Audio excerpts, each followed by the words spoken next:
இந்த எடக்கல் எங்க இருக்கு அப்படின்னு சொன்னா கேரளால இருக்கு. கேரளால எங்க இருக்குன்னா வயநாடுல இருக்கு. நான் சொன்னேன் இல்லையா, 2 பாறைகளுக்கு இடையில் இருக்கிறது, அதனாலதான் இடைக்கல். இதுதான் குகை ஆக்சுவலா இருக்கிறது. இதான் எடக்கல் குகை. இது வந்து ஒரு சின்ன இது மாதிரி போட்டிருக்காங்க. இது மாதிரி இப்படி ஏறி அந்த இடத்துக்கு போக வேண்டியது. மண்மரபு இது தொன்மையின் அடையாளம். மண்மரபு இது தொன்மையின் அடையாளம். இது மண்மரபு தொன்மையின் அடையாளம். இது மண்மரபு தொன்மையின் அடையாளம். மண்மரபு இது மண்ணின் மரபு தொன்மையின் அடையாளம். மண்ணின் மரபை போற்றுவோம், தொன்மையை மதிப்போம்.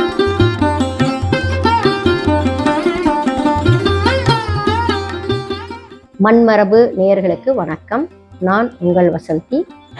நம்ம இப்போ வந்து பார்க்க போகிறது என்ன அப்படின்னு சொன்னால், நம்மளுடைய மரபுகளை பற்றி, மரபு சின்னங்களை பற்றி பார்க்கும்போது எடக்கல் அப்படிங்கிற ஒரு பகுதியை பற்றி நம்ம பார்க்க போகிறோம். இந்த எடக்கல் எங்கே இருக்குது அப்படின்னு சொன்னால் கேரளாவில் இருக்குது. கேரளாவில் எங்கே இருக்குன்னா வயநாடில் இருக்குது. ஸோ இந்த எடக்கல் என்ன சிறப்பு அப்படின்னு நீங்கள் கேட்கலாம். இந்த எடக்கல்லில் தமிழ் எழுத்து பொறிப்புகளும் பண்டைய சிந்து சமவெளி நாகரிகத்தோடு தொடர்பு படுத்தக்கூடிய குறியீடுகளும் வந்து நிறைய இடத்துல அந்த இடத்துல கிடைச்சிருக்கு. அது வந்து ஒரு அருமையான மலைப்பாங்கான பகுதி. எடக்கல் அப்படிங்கிற பேர் என்ன வந்தது, எதற்கு வந்தது அப்படின்னு சொன்னா, 2 கற்கள், 2 பாறைகளுக்கு இடைப்பட்ட பகுதியில இந்த எழுத்து பொறிப்புகளும் இந்த குறியீடுகளும் வந்து காணப்படுகிறதுனால இந்த இடத்துக்கு வந்து எடைக்கல் அப்படின்னு சொல்லுவாங்க. இது அல்லது இடைக்கல் அல்லது எடக்கல் அப்படிங்கிறது பேச்சு வழக்கில் வருது. இப்போ அந்த இடத்துல பார்க்கும்போது மிகவும் அருமையான ரம்மியமான ஒரு சூழ்நிலை. அந்த சூழ்நிலையில பார்க்கும்போது காடுகளுக்கு இடையே அந்த பகுதியை நம்ம வந்து போய் பார்க்கலாம். அந்த அளவுக்கு வந்து மிக அருமையாக மிகவும் சிறப்பாக இருக்கிற ஒரு தொழில் தடயங்கள் கிடைக்கிற ஒரு பகுதி. இந்த பகுதியை நிறைய பேர் பார்த்துருப்பாங்க, தொழிலாளர்கள் வந்து பார்த்துருப்பாங்க. இது வந்து பொதுமக்களுக்கும் இந்த பகுதியை பற்றி சென்று சேர வேண்டும் அப்படிங்கிறது மண்மரபின் ஒரு குறிக்கோளாக கொண்டதுனால இதை பற்றி நாங்கள் வந்து தெரிவிக்கிறோம். இது ஏன் இப்போ நீங்கள் வந்து எடக்கலை பற்றி நீங்கள் ஏன் சொல்கிறீங்க, வயநாடை பற்றி நீங்கள் ஏன் சொல்கிறீங்கன்னு கேட்கலாம். ஆனால் இந்த எடைக்கல்லை போன்று, வயநாடை இருக்கிற அந்த எடைக்கல்லை போன்று ஒரு பகுதி நம்ம தமிழ்நாட்டிலையும் இருக்குது. அது எங்கே இருக்குதுன்னு தெரியுங்களா? அது வந்து விழுப்புரம் மாவட்டத்தில் திண்டிவனத்துக்கு மிக அருகில் பெருமுக்கல் அப்படிங்கிற ஒரு ஊரில் இருக்குது. சரி, அதை பற்றி நம்ம அடுத்த வீடியோவில் தனியாக பார்க்கலாம். இப்போ நம்ம வந்து பேச போகிறது எடக்கலை பற்றி பேசுவோம். எடக்கல் வந்து எடக்கல்னா என்ன, எடைக்கலை பற்றி ஏன் அப்படி வந்து குறிப்பாக நம்ம சொல்கிறோம் அப்படிலாம் நம்ம முன்னாடியே பேசணும். இது வந்து சிந்து சமவெளி நாகரிகத்தை சார்ந்த அந்த குறியீடுகளோடு இருக்குது அப்படின்னு நம்ம சொன்னோம். அந்த டாக்டர் வாரியார் அப்படிங்கிற ஒரு அறிஞர் வந்து சிந்து சமவெளி நாகரிகத்தை பற்றியும் ஆய்வு செஞ்சிருக்காரு, மற்றும் இந்த குறியீடுகளையும் ஆய்வு செஞ்சிருக்காரு. ஆய்வு செய்யும்போது இதில் அவர் குறிப்பிட்டு சொல்றது என்ன அப்படின்னா, ஒரு மனிதன் ஒரு ஏதோ ஒரு குடுவையை வந்து ஏந்தியவாறு ஒரு குறியீடு வந்து காணப்படுகிறது. அது எங்க இருக்குன்னா எடக்கல்ல இருக்கு. அதே மாதிரி ஒரு குறியீடு வந்து நமக்கு சிந்து சமவெளி நாகரிகத்தை சென்ற அந்த லட்சணைகளும் இருக்கு. அதனால அவர் என்ன சொல்றாரு, இது வந்து நம்ம சிந்து சமவெளி நாகரிகத்தோட கனெக்ட் பண்ணணும்னு அவசியம் இல்லை, இருந்தாலும் இதுக்கும் சிந்து சமவெளி நாகரிகத்தை சேர்ந்த அந்த குறியீடுகள் வந்து இங்கு கிடைக்கிறது அப்படிங்கிறது, கேரளால இது முதல் முறையாக கிடைக்கிறதுன்றது மிகச்சிறப்பு அப்படிங்கிறது ப்ரொஃபசர் வாரியார் வந்து சொல்றாங்க. ஸோ அதனால நம்ம இதை பற்றி நம்ம நேரடியாக நிழற்படங்களுடன் நேரடியாக நம்ம சென்று பார்ப்போம். இப்போ நாம பார்த்துட்டு இருக்கிறது, நான் முன்னாடி சொன்ன மாதிரி அருமையான மிளகு கொடிகளும் மரங்களும் நிறைந்த ஒரு வனப்பகுதி. இந்த வனப்பகுதி வழியாகத்தான் நம்ம வந்து இந்த வயநாடுல இருக்கிற அந்த எடக்கல் குகைக்கு செல்லும் வழி, இந்த செல்லும் வழியை தான் நம்ம இப்போ வந்து பார்க்கிறோம். இதனை அடுத்து அருமையான மிளகுகள் நிறைந்த ஒரு பகுதியாக, மிளகு மரங்களும் பாக்கு மரங்களும் நிறைந்த ஒரு பகுதியாக, அழகு மிளிரும் ஒரு பகுதியாக இந்த வயநாட்டு பகுதி இருக்கு. இது வந்து பிக்னிக் ஸ்பாட்டாகவும் இருக்கும், ஒரு வந்து தொல்லியல் சார்ந்த ஒரு இடமாகவும் இருக்கும். இது வந்து பாருங்க, இதுதான் வந்து இந்த கல்வெட்டுகள் நான் சொன்னேன் இல்லையா, தமிழ் எழுத்து பொறிக்கப்பட்ட கல்வெட்டுகள். இது தொடர்ந்து இருக்கு, தமிழ் எழுத்தும் இருக்கு, அது மாதிரி பிற்காலத்தை சேர்ந்த கல்வெட்டுகளும் வந்து இங்கே தொடர்ந்து இருந்திருக்கு அப்படிங்கிறது நமக்கு தெரியுது. இதுவும் வந்து ஒரு தமிழ் எழுத்து, நான் படித்த அந்த தமிழ் எழுத்து கல்வெட்டு தான். இதுதான் நான் சொன்ன அந்த குறியீடுகள். அந்த சிந்து சமவெளி நாகரிகத்தை ஒத்த இது மாதிரி இருக்கும். இது மாதிரி இருக்கிறது வந்து பார்த்திங்கன்னா ஒரு வேல் மாதிரி இருக்கும், ஒரு சில அமைப்புகள் இருக்கும். இது வந்து திரிசூலம் மாதிரி இருக்கும். இந்த திரிசூலம் கொள்ளக்கூடாது, இது திரிசூலம் அமைப்பு, ஒரு சூரியன் மாதிரி அமைப்பு. இது மாதிரி அமைப்புகள் வந்து இந்த இடத்துல அதிக அளவில் நம்ம வந்து பார்க்கலாம். இந்த குகையில் அதிக அளவில் பார்க்கலாம். இது நம்ம பார்த்த அந்த தமிழ் எழுத்து தான். அந்த தமிழ் எழுத்து மேலே இருக்கும், அதற்கு கீழேவே இந்த குறியீடுகள் வந்து நமக்கு காணப்படுகிறது. இதுதான் அந்த குகையினுடைய உள்ளு செல்லும் வழி. இந்த வழியாகத்தான் நம்ம வந்து செல்லணும். இன்னும் கூட பார்க்கலாம் எப்படி நம்ம போகலாம் அப்படிங்கிறத. இது வந்து இந்த நான் சொன்ன அந்த குறியீடுகள், இதுதான் வந்து ஒரு மனித உருவம், நிற்க மாதிரி ஒரு மனித உருவம், தலையெல்லாம் போட்டு இது மாதிரி இருக்கிற மாதிரி இருக்கும். இதுவும் வந்து ஒரு மனித உருவம் பாருங்க, அழகாக நிற்கிற ஒரு மனித உருவம்.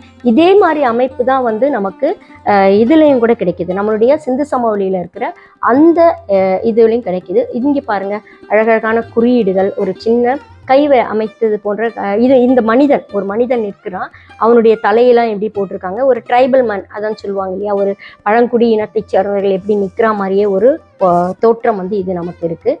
இதெல்லாம் பாருங்கள், இதெல்லாமே வந்து வயநாட்டில் இருக்கிற அந்த அருமையான இடக்கல்ல இருக்கிற அருமையான வந்து பொறிப்புகள். இதெல்லாம் இதுதான் மாணவர்கள், அது வந்து நான் சொன்னேன் இல்லையா, அனைத்து மாணவர்களும் இதை சென்று பார்க்குற மாதிரி ஒரு அமைப்பு வந்து இங்கே இருக்குது.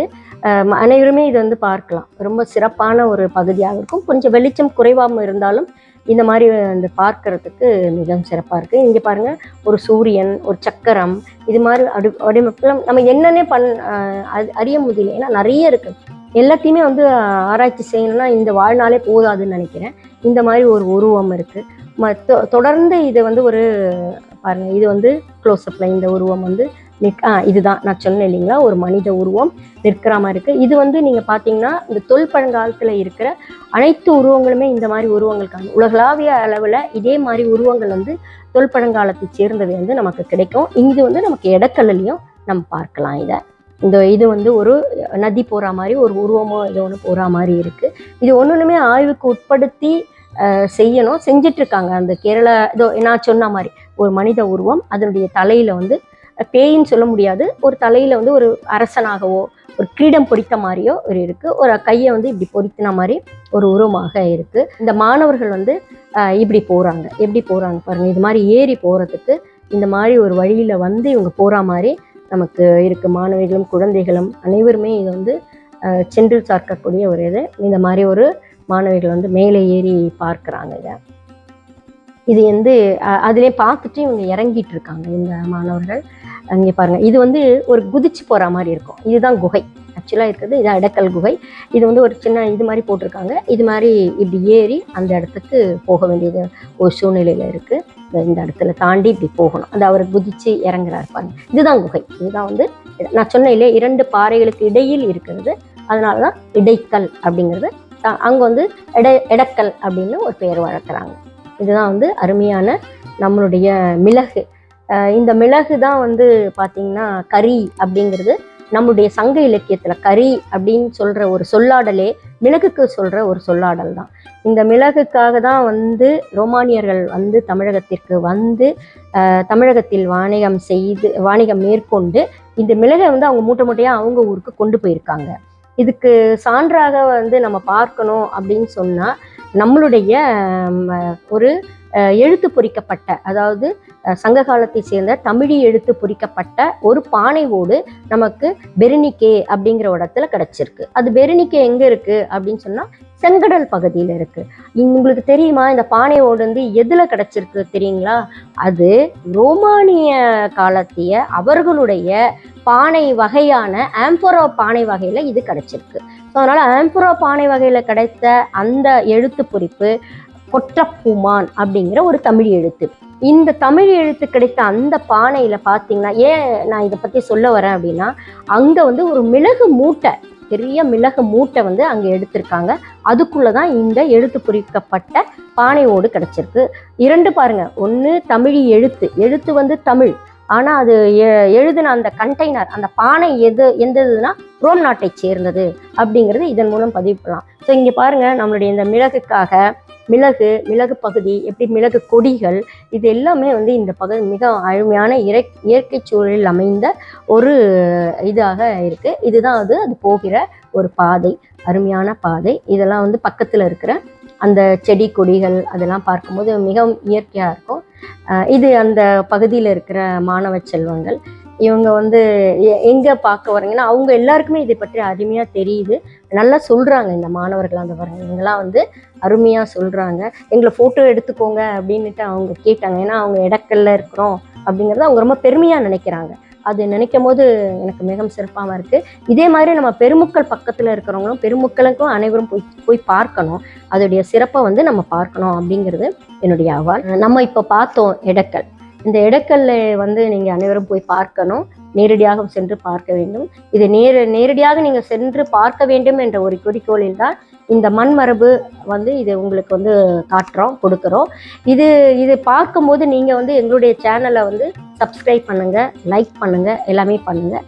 ஏன்னா அப்போ தான் வந்து நாங்கள் இன்னும் தொடர்ந்து நிறைய இதே மாதிரி பல அரிய செய்திகளை வந்து உங்களுக்கு கொடுக்க போகிறோம்.